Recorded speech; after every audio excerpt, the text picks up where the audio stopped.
కాదు, ఏదైనా మొదటి ముద్ద పాలమూరు బిడ్డలకు పెట్టాల్సిన బాధ్యత నా మీద ఉన్నది. ఎవరు ఏమనుకున్నా అన్ని పాలమూరు జిల్లాకే తీసుకెళ్తున్నాడని మా మంత్రివర్గంలో మిగతా మంత్రులు అనుకున్నా పర్వాలేదు, ఖచ్చితంగా మన జిల్లాకే తెచ్చుకుంటాం. ఇవాళ మనం ఉన్నాం కాబట్టి ఇద్దరు మంత్రులు చైర్మన్లు ఇవాళ స్పోర్ట్స్కి కానీ ఇతర వాటికి మన జిల్లా నుంచి పొలిటికల్ రిప్రజెంటేషన్ దక్కింది. అందుకే మిత్రులారా, ఈ మంచి అవకాశాన్ని సద్వినియోగం చేసుకుందాం.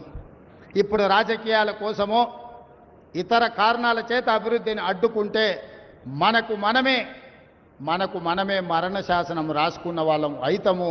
రాజకీయాలు వస్తూ ఉంటాయి, పోతూ ఉంటాయి, చూస్తూనే ఉండరు కదా.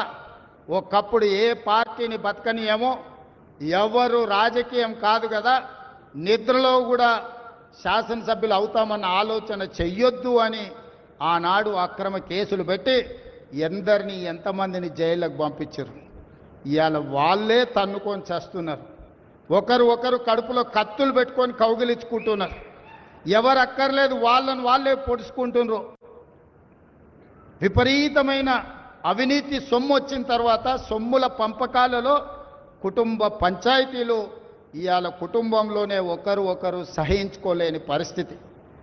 ఒకరి మీద ఒకరు యాసిడ్ దాడులు చేసుకోవాలని ఒకరిని ఇంకొకరు నవ్వుతూనే కడుపులో కత్తులు పెట్టుకొని కౌగిలించుకునే పరిస్థితులు ఈ రాష్ట్రంలో దాపురించినాయి. పాపం ఊరికే పోదు. పెద్దలు చెప్పిండ్రు, చేసుకున్న వాడికి చేసుకున్నంత మహానుభావ అని చెప్పిండ్రు.